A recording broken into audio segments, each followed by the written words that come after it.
국민이 주인공인 방송 국쇼!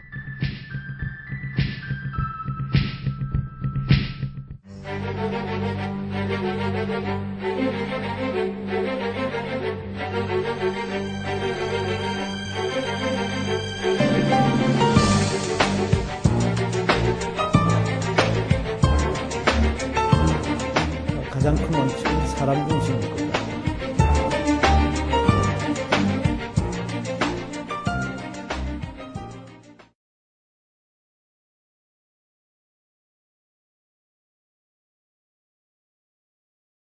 저도 경제인으로서 한 40년째 이렇게 있다 보니까 잘 아는데 공통점이 그냥 성공한 벤처인이라기보다도 이 사회 발전을 위해서 자기의 영광을 또 자기의 편익을 모두 희생할 줄 아는 그런 아주 사회적 책임감이 높으신 분들이었어요.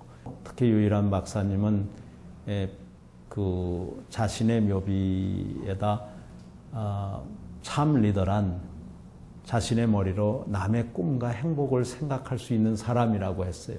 돈이 많다고 권력이 많다고 리더가 되는 게 아니고 자신의 머리로 남의 꿈과 행복을 생각할 수 있는 사람이 참 리더라고 그랬거든요.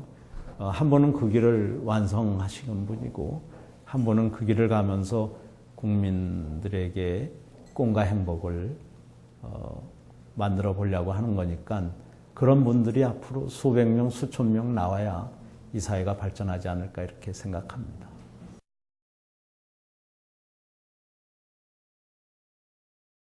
저는 그 원칙주의자였어요. 그래서 12년 전부 개근한다라든가 술이라든가 담배는 근처도 안 한다라든가 아무리 옆에서 협박을 하거나 유혹을 해도 중고등학교 때는 술, 담배를 안 하는 게 오히려 몸에 좋다. 그리고 이때는 책을 많이 읽어야 된다. 그게 원칙이고 선배들의 경험담이고 부모님들의 얘기라면 그걸 철저히 믿었죠. 공부는 그러니까 못할 수는 없었어요. 다른 데 신경을 안 쓰니까. 근데 서울대를 2번이나 떨어졌어요. 그래서 2번째 떨어지고 난 다음에 포기해서 2차 대학인 외국어 대학 영어과를 갔죠. 그러나 이제 경영학도 하고 그러면서 나중에 대학원은 이제 서울대를 또 나오긴 했습니다만 그러나 공부를 잘하려고 한 건 아니고 아무것도 다른 거 할 거가 없다 보니까 공부는 어느 정도 이렇게 잘할 수밖에 없었어요. 다른 걸 안 하니까. 그렇지만 아주 잘하진 못했기에 2번이나 떨어졌겠죠. 근데 그렇게 공부에 가치를 안 두고 이것은 그냥 당연히 따라오는 걸로 생각을 하고 사회봉사 활동을 참 많이 했어요.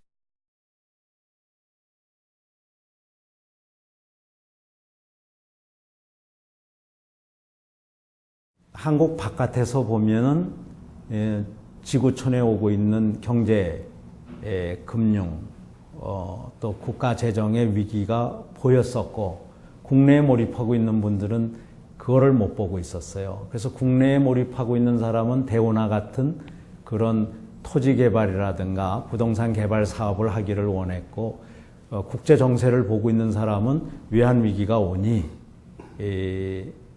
또 세계적인 금융 재정 위기가 오니 독일처럼 독일 모델을 가야 된다라고 했는데 독일 모델 목소리가 너무 낮아서 제가 세계경제포럼의 이 단골 참석자로서 세계경제포럼에서 논의되고 있는 국제정세를 알리려다 보니까 나온 것이고요.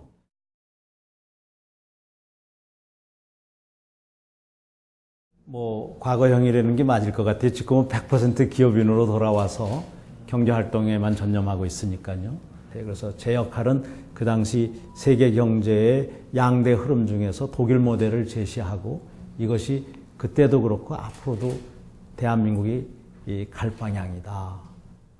통일을 위해서도 그렇지만 일자리 500만 개 이상을 만들기 위해서도 그 길을 가야 된다라는 그 확신은 변함이 없지만 그것을 성취하는 분들은 보다 젊고 보다 역량이 있고 또 국민적 신뢰 집단을 확보하신 분들이 하는 게 맞다고 봐요.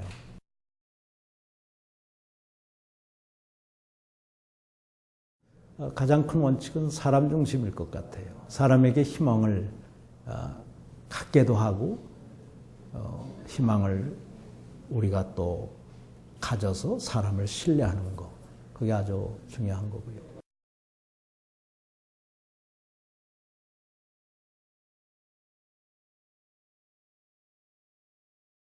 제가 아주 어렸던 중고등학교 시절서부터 또 대학 시절 또 우리 경제 사회의 혁신을 추구하던 지난 40년의 경제 활동에서 으뜸가는 거는 남의 꿈과 행복을 이루도록 할 때 그분들도 행복해지지만 우리도 행복해진다는 아주 평범한 진리였고요.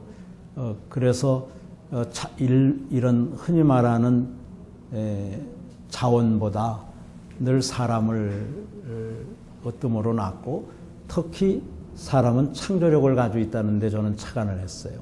저는 그래서 그 사람 중심인 게 어떤 순간에서도 사람에게 해가는 일을 하지 않는, 그리고 사람에게 인간의 존엄성, 그리고 자기 실현의 욕구, 또 가족의 행복을 추구할 권리와 기회를 이렇게 존중해 주는 거가 제 삶에 있어서는 어떤 위기 속에서도 단 한 명도 해고하지 않고 13년 이상 수천 명을 학습의 기회, 자기 발전의 기회로 만든 거가 결국 회사에 엄청난 경쟁력을 갖다 줬던 체험도 하게 됐고요.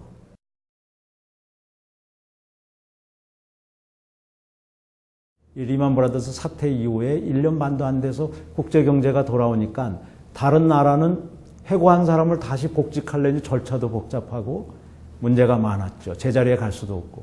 근데 독일은 수천만 명이 제자리로 다 돌아갔기 때문에 또 학습을 하고 돌아갔고 주인의식과 어떤 애사심을 가지고 있었기 때문에 오늘날 전 세계에서 국제 경쟁력 1위인 나라가 됐고 무역 흑자가 2160억 달러나 나는 상상할 수 없을 정도의 거대한 무역 흑자를 내는 나라가 됐고 이후 26개국이 흔들리는데 27개국 중에서 독일 하나가 나머지 26개국을 버티는 기둥이 되고 있거든요. 이 모든 창조적 경쟁력이 사람 중심, 일자리 확대와 평생학습 체제, 그리고 근로자들의 경영 참여에 있었던 거예요. 이것이 참 경제 민주화인 거죠.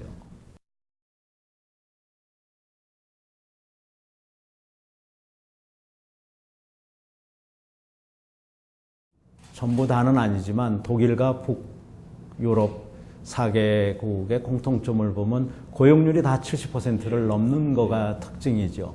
그래서 일자리를 모든 것의 근본으로 하고 있고 그것이 인간의 존엄성과 가정의 행복을 좌우하기도 하지만 그것을 바탕으로 앞으로 필요한 미래의 어떤 가치 창출을 위해서 어떤 학습을 해야 될 거냐는 학습 과제가 주어지거든요. 약자를 위협하고 양극화를 조장하는 게 아니라 다 같이 함께 위기를 극복하는 것이죠. 그러면서 그 1000만 명을 해고하지 않은 대신에 다 같이 근로시간이 줄었으니까 그 시간에 대학을 활성화시켜서 산학협력을 하고 평생학습을 그 기간 중에 활용하는, 그래서 학습의 기회를 실업의 위기에서 찾은 것이죠.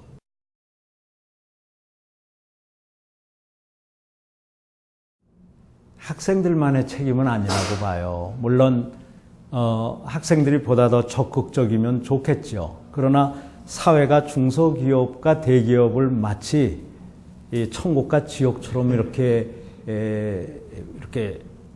구별해 놓고 대기업에 갈 기회를 놓친 사람만이 가는 것처럼 이렇게 하나의 사회적 인식이 형성되는 한은 결혼하는데도 지장이 있다라고 생각한다라든가 자기 발전에 그 지장이 있다는 것을 젊은이들이 스스로 감지해서 안 가는 거거든요. 아무리 큰 기업이라 하더라도 중소기업 자영업 300만 개 합한 것보다 중요한 기업은 없거든요.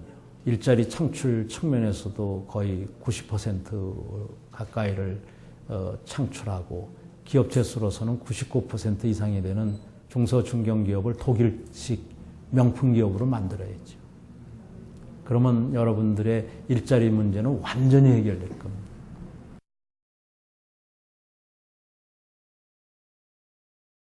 기업은 생태계가 이렇게 잘 혼여가 돼 있어야죠. 큰 나무, 중간 나무, 작은 나무, 어린 나무, 풀 이런 게 다 모여 있어야 숲이 아름답고 건강하고 지속 가능하듯이 기업도 기업 생태계가 잘 섞여 있어야 되거든요. 그래야 헬스에 건강하고 경쟁력이 있는데 우리나라는 전체주의 국가들 모양 거대 기업을 많이 양성했지 이 대기업이나 중견기업이 약해요. 그러다 보니까 소위 말하면 허리가 약한 가분수죠. 그래서 행복도도 전 세계에서 가장 낮을 뿐만 아니라 경쟁력도 세계에서 가장 낮은 쪽에 속하죠.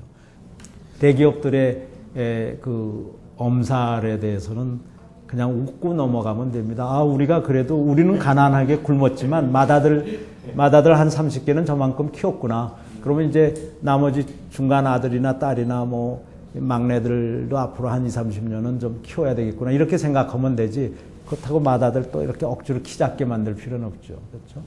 그러나 아무튼 균형이 안 맞는 그리고 양극화가 심화된 지난 5년이었던 건 분명하고요.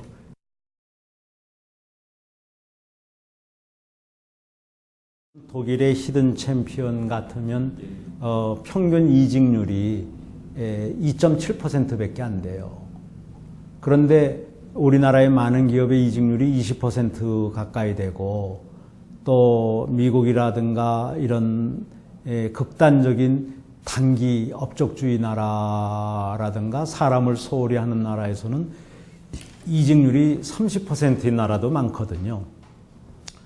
그런 측면에서 저는 이직률이 2.7%인 독일의 그 존경받는 챔피언 기업들 모두를 존경합니다. 왜 그러냐면 한 직장 들어와서 40년씩 또 30년, 40년씩 자발적으로 사회에 수많은 가치 창출을 해가고 지역사회를 발전시키면서 자기 회사의 제품과 서비스를 세계 초일류로 만드는 그런 기업들이 존경받는 기업이지 이름만 거대하고 실제는 위기 때마다 사람을 막 20, 30%씩 해고하는 그런 기업들은 저는 별로 그렇게 존경하지 않아요.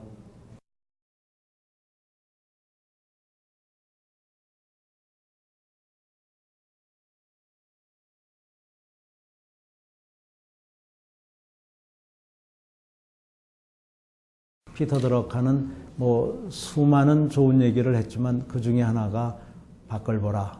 이미 창밖을 보라. 이미 거기 발생한 미래가 있다. 그래서 미래를 자꾸 예측하려고 그러지 말고 그걸 제대로 관측하라는 거죠. 그래서 배가 항구에 도착한 다음에 보지 말고 망대 위에 올라가서 수평선 너머가 보이잖아요. 높은 데 올라가면 지구가 둥그니까 수평선 너머가 보이는데 그때 배가 오는 게 보이잖아요. 바깥 창밖을 보라. 거기 이미 발생한 미래가 있다.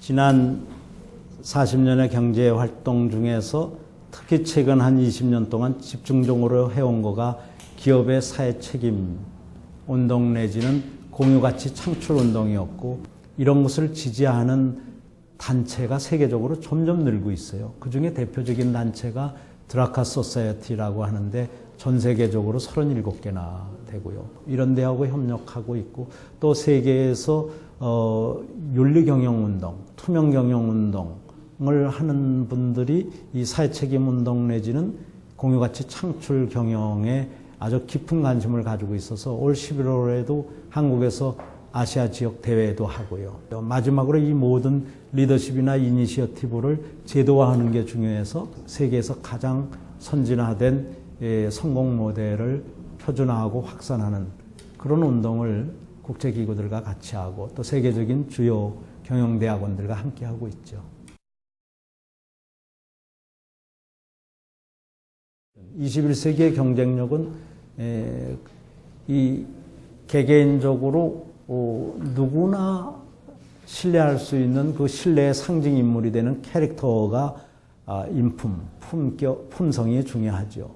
그리고 컴피턴스라고 그래서 능력도 중요하죠. 그러나 어떠면 21세기는 커넥티드가 돼야 되기 때문에 이 커넥티드 돼서 혼자서는 이룰 수 없지만 함께는 이룰 수 있는 공유의 꿈을 갖는 것.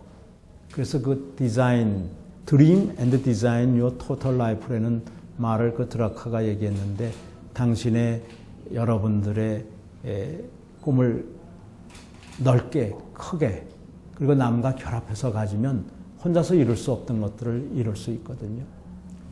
개인적 능력은 누구보다도 뛰어난 세대에 있다고 봐요. 이것을 기회로 이렇게 만들어 가려면 서로 협력해야 된다고 봐요.